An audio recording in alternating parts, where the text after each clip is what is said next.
imaging the optic disc in neuro-ophthalmology. On to you, Doctor.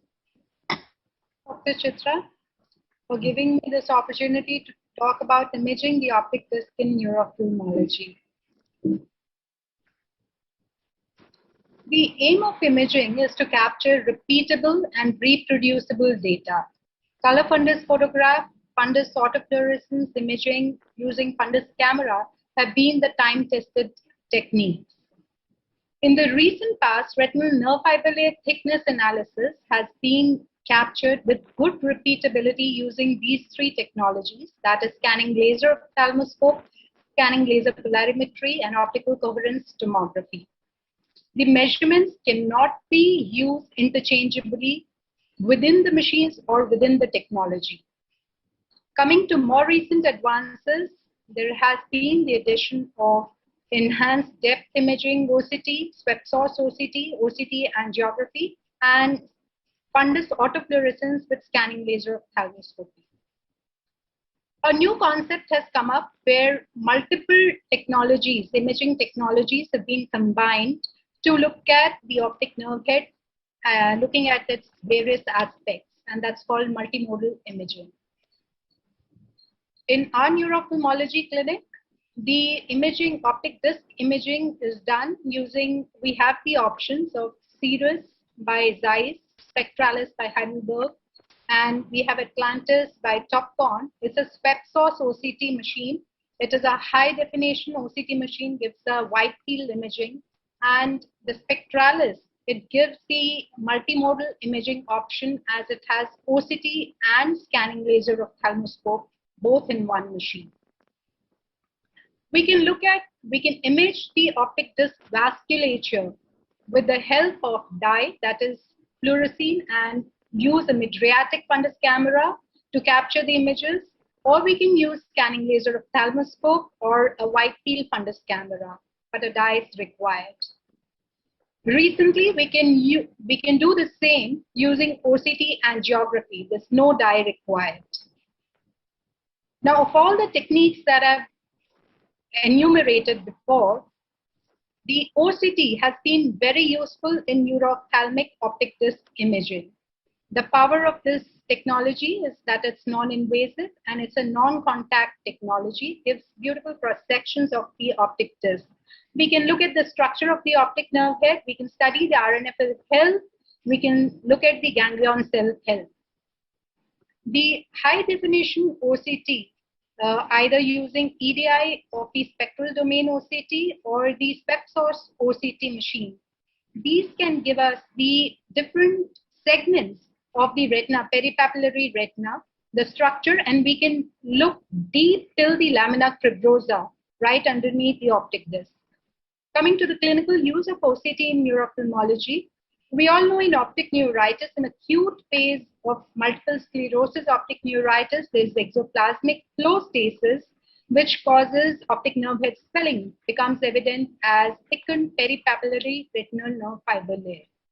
Over 4 weeks, it becomes thinned out, and this thinning is preferentially involving inferior and superior quadrants in NMO spectrum disorders, whereas in multiple sclerosis, it preferentially involves the temporal and nasal quadrants. But this thickness does not correlate exactly with the visual function of the eye. Whereas the GCC thickness, it correlates better with the visual dysfunction in terms of acuity and fields, but it takes around 2 weeks for it to become evident. Severe thinning is seen in NMO spectrum disorder disease. Can peripapillary retinal nerve fiber layer analysis be used to diagnose tumors like pituitary adenoma? This is the RNFL thickness of the patient with pituitary adenoma. We can see on the right side, the RNFL is normal. On the left side, that is left eye, there are some changes. Thinning is appearing on the left eye. Look at the visual field, it's giving much more information than the OCT.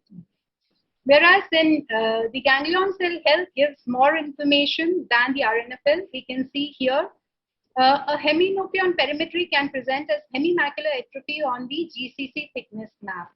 And it may occur even earlier than the automated perimetry. For sure, it occurs before the RNFL thinning. OCT can also be used to monitor papilledema. This is the RNFL thickness pre and post treatment. But a word of caution, you also have to look at the ganglion cell thickness, because if both are reducing, that means the treatment is not working. Ganglion cell health has to be normal if the RNFL thickness is decreasing. Another place where OCT is very useful is differentiating between optic neuritis and subtle maculopathies like Azure and FCQ toxicity.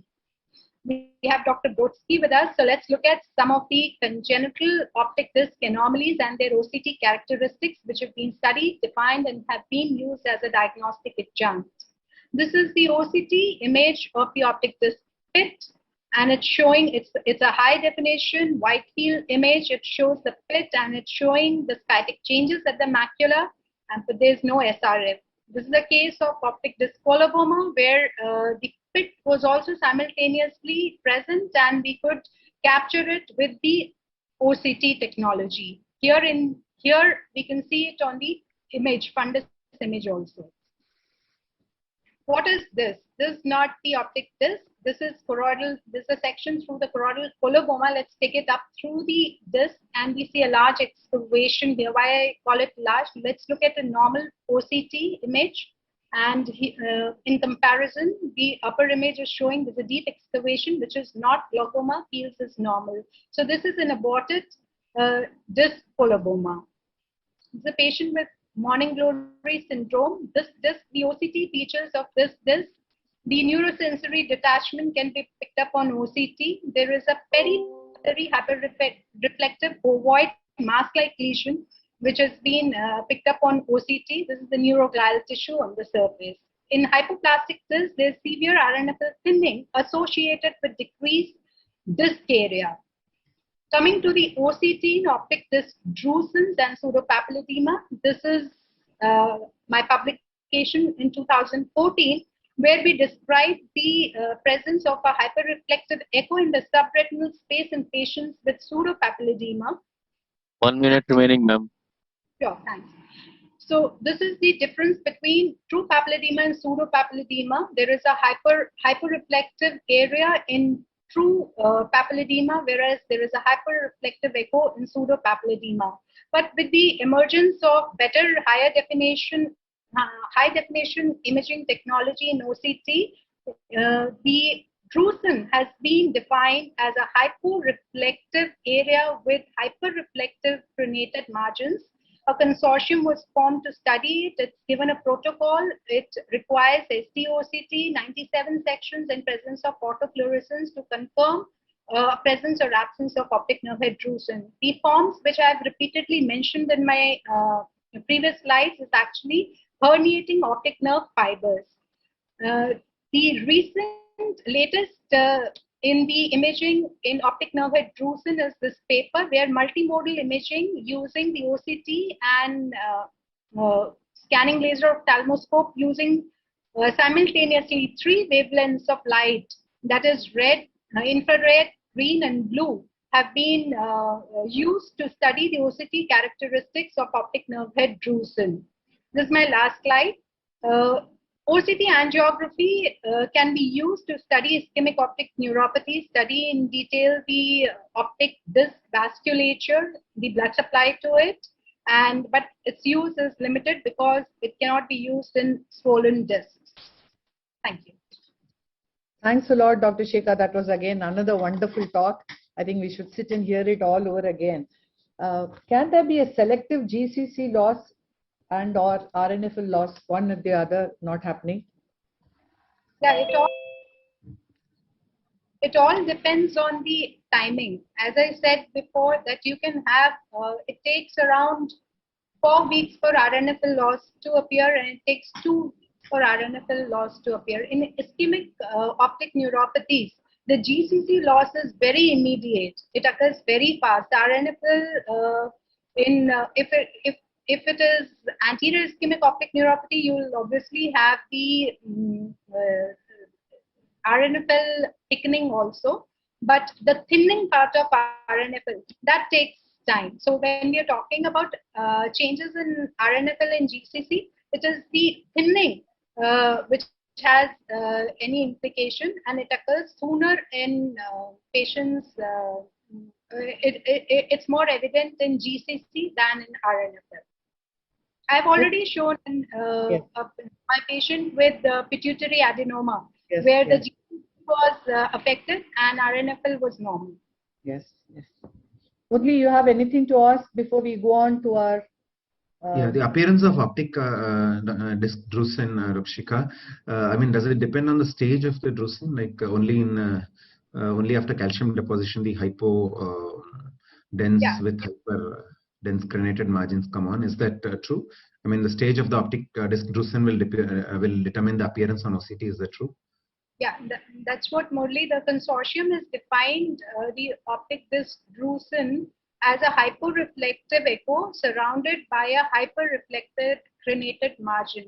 That is the description of a calcified drusen. What happens in certain cases of pseudopapilledema, especially in children, the drusen is not calcified. And in those cases, what we see is forms. These are, you don't really capture these drusens. What you see is these herniated axons. So we are not able to pick up drusens in all pseudopapilledema.